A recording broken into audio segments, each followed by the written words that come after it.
दोस्तों, एक बुद्धिमान व्यक्ति कभी नहीं कहेगा कि वह बुद्धिमान है।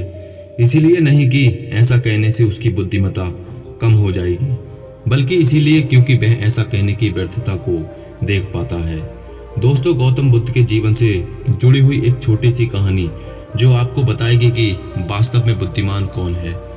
तो दोस्तों, एक नगर में एक लड़का रहा करता था और उसका दिमाग बहुत तेज था और उसकी खासियत यह थी कि वह किसी भी चीज़ को बड़ी जल्दी और आसानी से सीख लेता था।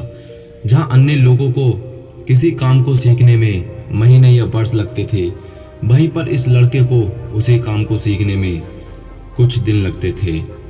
उसकी ख्याति दूर दूर तक फैल गई थी और कहा जाने लगा था कि उस व्यक्ति के जितना बुद्धिमान कोई नहीं है। परंतु व्यक्ति तो जानता था कि वह भीतर से क्या है और व्यक्ति जानता है कि वह भीतर से क्या है, चाहे वो बाहर से कुछ भी दिखाए। वह व्यक्ति भीतर से तो परेशान था, परंतु वह अपने अहंकार से अपने परेशानियों को ढकना चाहता था। दोस्तों, ज़्यादातर लोग ऐसे ही करते हैं और शो अप इसी का नाम है। वह व्यक्ति अपनी प्रसिद्धि को और बढ़ाने के लिए तरह तरह के काम सीख रहा था।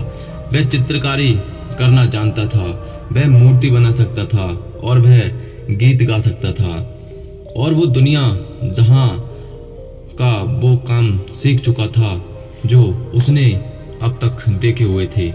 इसलिए इसे अपनी बुद्धिमत्ता पर अहंकार था, क्योंकि कोई भी साधारण आदमी एक काम कर सकता है या दो काम कर सकता है, ज़्यादा से ज़्यादा 3 काम को कर सकता है, परंतु वह तो सैकड़ों काम को कर सकता था और बहुत अच्छे से कर सकता था।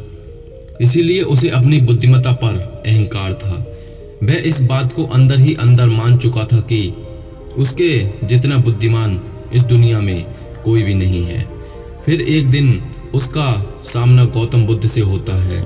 उसे पहली बार एक ऐसा व्यक्ति दिखता है जिससे उसे ईर्ष्या होती है। अब तक उसने ऐसे लोग देखे हुए थे जो उससे ईर्ष्या करते थे और जहाँ ईर्ष्या होती है वहाँ तुलना का होना निश्चित है। वह व्यक्ति अपनी तुलना गौतम बुद्ध के साथ करना शुरू कर देता है। वह देखता है कि बुद्ध के पास तो एक भिक्षा का कटोरा है, लेकिन उसके पास धन की कोई भी कमी नहीं है। बुद्ध के वस्त्र तो साधारण से थे, परंतु उसके वस्त्र बहुत कीमती थे।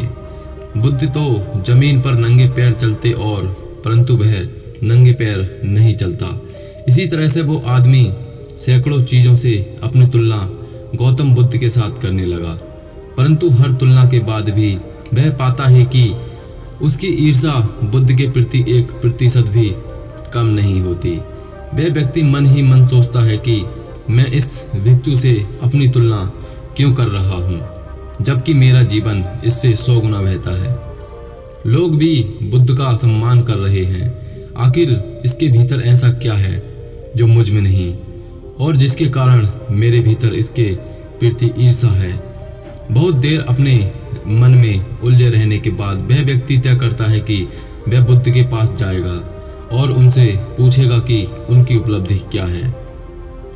वह व्यक्ति अपने सेवकों के साथ बुद्ध के पास जाता है और उनसे कहता है कि मैं इस इलाके का सबसे बुद्धिमान व्यक्ति हूँ और आप अपने आसपास जो भी देख रहे हैं मैं वो सब करना जानता हूँ।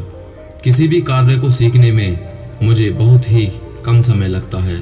सभी लोग मेरा सम्मान करते हैं, परंतु इस सब के बाद भी मेरे भीतर आपके लिए ईर्ष्या है।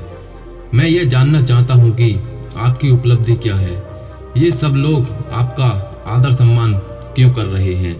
उसके बाद बुद्ध कहते हैं कि वैसे तो मेरी कोई उपलब्धि नहीं है, परंतु तुम कह सकते हो कि मेरी एक उपलब्धि है। वह व्यक्ति पूछता है कि क्या मैं जान सकता हूँ? तो फिर उसके बुद्ध कहते हैं कि मेरी एक उपलब्धि है कि मैं सभी उपलब्धियों को छोड़ चुका हूँ। वह व्यक्ति उससे यानी कि बुद्ध से पूछता है कि मतलब मैं कुछ समझा नहीं। बुद्ध उस व्यक्ति से कहते हैं कि क्या तुम्हें प्रशंसा अच्छी लगती है? वह व्यक्ति कहता है कि प्रशंसा तो सभी को अच्छी लगती है। उसके बाद बुद्ध कहते हैं कि क्या तुम्हें निंदा अच्छी लगती है? तो वह व्यक्ति कहता है कि भला इस दुनिया में कौन है जिसे अपनी निंदा अच्छी लगे। उसके बाद बुद्ध कहते हैं कि जो तुम्हें अच्छा लगता है और जो तुम्हें बुरा लगता है, मैं इन दोनों से भी ऊपर उठ चुका हूँ। ना मुझे निंदा सताती है और ना ही मुझे अपनी प्रशंसा प्रसन्न करती है। बस यही अंतर है तुम में और मुझ में। और उसके बाद वह व्यक्ति बुद्ध से कहता है कि परंतु यह कैसे संभव है।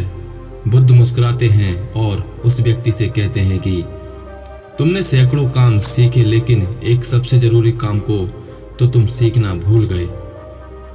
वह व्यक्ति बुद्ध से पूछता है कि कौन सा काम बुद्ध? बुद्ध कहते हैं कि अपने मन को नियंत्रण करना। क्या तुम्हें आता है? बुद्ध की वह बात सुन वह व्यक्ति समझ जाता है कि ईर्ष्या का यही कारण था। उसके बाद बुद्ध कहते हैं कि जिस व्यक्ति ने सारा जगत को जीत लिया लेकिन अपने मन को नहीं जीता, उसने कुछ भी नहीं जीता। और जिसने अपने मन को जीता परंतु अपना सब कुछ गंवा दिया, फिर भी उसने सब कुछ जीत लिया। क्योंकि वास्तव में बुद्धिमान व्यक्ति वही है जो अपने मन का शासक है, वो नहीं जो अपने मन का गुलाम है। गौतम बुद्ध के इन शब्दों को सुन उस व्यक्ति का अहंकार टूट जाता है और वह व्यक्ति बुद्ध से कहता है कि क्या आप मुझे अपने मन को जीतना सिखा सकते हैं? बुद्ध कहते हैं कि अवश्य सिखाएंगे, परंतु मैं तुम्हारी सभी उपलब्धियां छीन लूंगा। फिर उसके बाद वह व्यक्ति बुद्ध से कहता है कि मैं तैयार हूँ। उस दिन से वह व्यक्ति ध्यान करना शुरू कर देता है, क्योंकि ध्यान ही वह तरीका है जिससे आप अपने मन को बस में कर सकते हैं। दोस्तों, आज आपने बुद्धिमान कैसे बने और बुद्धिमान किसे कहते हैं, इस कहानी को अंत तक सुना और आपको यह कहानी कैसी लगी हमें कमेंट बॉक्स के माध्यम से ज़रूर बताएं। और अच्छी लगी हो तो लाइक और सब्सक्राइब जरूर करें। तो नमस्कार दोस्तों, मिलते हैं अगली कहानी में।